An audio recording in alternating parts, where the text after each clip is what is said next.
నీతి సూర్యుడా, నా ప్రియమైన తండ్రి, మీకు హృదయపూర్వకంగా వందనాలు.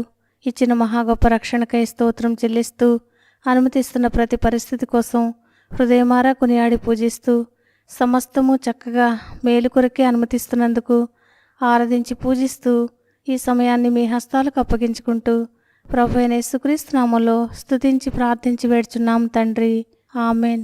మార్చి 22 ఎడారిలో సెలయేర్లు అనుదిన ధ్యాన మాలిక. 40 ఏండ్లైన పిమ్మట సినాయి పర్వతారణ్యమందు ఒక పొదలోని అగ్నిజ్వాలలో ఒక దేవదూత అతనికి అగపడెను. ఐగుప్తులోనున్న నా ప్రజల దురవస్థను నేను నిదానించి చూచితిని, వారి మూలుగు వింటిని, వారిని విడిపించుటకు దిగివచ్చి ఉన్నాను. రమ్ము, నేనిప్పుడు నిన్ను ఐగుప్తునకు పంపుదునని అతనితో చెప్పాను. అపోస్తల కార్యములు 7వ అధ్యాయం 30-34 వచనాలు. 40 సంవత్సరాలు మోషేకి అప్పగించబడిన పని అంత కష్టతరమైనది గనుకనే అన్ని దీర్ఘ సంవత్సరాలు వేచి ఉండవలసి వచ్చింది. దేవుడు ఆలస్యం చేస్తున్నాడు అనుకుంటాం గాని మన విషయంలో ఆయన సోమరిగా ఉండలేడు. తన పనిముట్టులను పదును పెడుతున్నాడు, మన శక్తిని పరిపక్వం చేస్తున్నాడు. సమయం ఆసన్నమయ్యేసరికి మనకు అప్పగింపబడిన దాన్ని నెరవేర్చే సామర్థ్యం మనకి వస్తుంది. నజరేయుడైన యేసు సైతం 30 ఏళ్ళు చేతులు ముడుచుకుని కూర్చున్నాడు. తన పనిని ప్రారంభించబోయే ముందు జ్ఞానంలో ఎదుగుతూ దేవుడు హడావుడి పడడు. తాను బలంగా వాడుకోదలిచిన వాళ్ళని సంవత్సరాల తరబడి అలా ఉంచుతాడు. ఆయన దృష్టిలో ఈ కాలం చవి సారం లేనిది కాదు.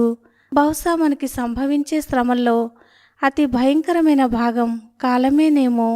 అనుకోకుండా ఒక్కసారి సంభవించి చల్లబడిపోయే బాధని భరించడం తేలికే, కానీ సంవత్సరాల తరబడి భారంగా ఒక దిగులు మనస్సుని అలుముకుని కొనసాగితే ప్రతి నిత్యము అదే ఆవేదన, అదే గుండెల్ని పిండి చేసే గుబులు వదలకుండా పీడిస్తే అంతకన్నా నరకం మరోటి లేదు. హుషారు చచ్చిపోతుంది.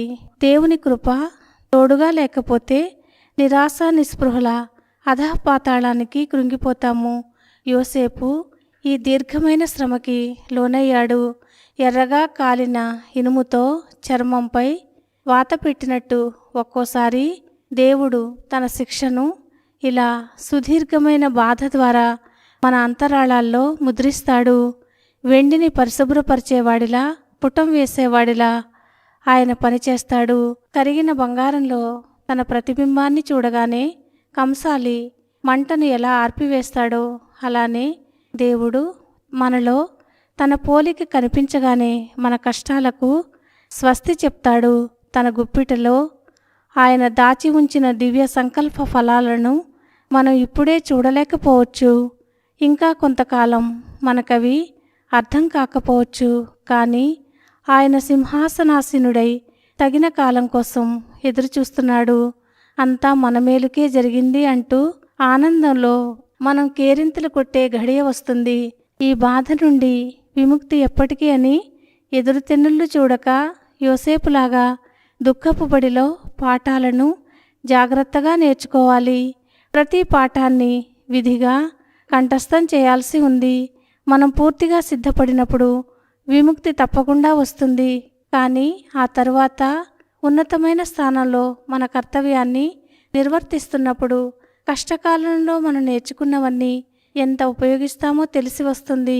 భవిష్యత్తు కోసం ఇంకా మహత్తరమైన బాధ్యతలు, ఉత్కృష్టమైన దీవెనలు మనకివ్వడం కోసం దేవుడు మనకి శిక్షణనిస్తున్నాడు.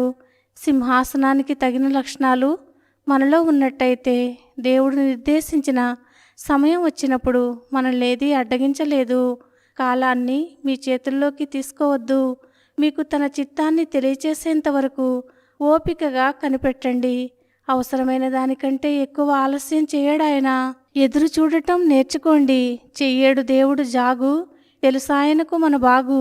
ప్రభువాగమనం కోసం వ్యర్థంగా చూపకు ఉక్రోషం. ఎదురు చూడు, విసుగు లేకుండా, కడుపులో చల్ల కదలకుండా. దేవుని కంటే ముందు పరిగెత్తాలని ఆతృత పడకండి. దేవుని గడియారంలో గంటల ముళ్ళు, నిమిషాల ముళ్ళు కూడా సరైన కాలం చూపించేదాకా వేచి ఉండడం నేర్చుకోండి. దేవుడు ఈ మాటలను దీవించునుగాక. ఆమెన్.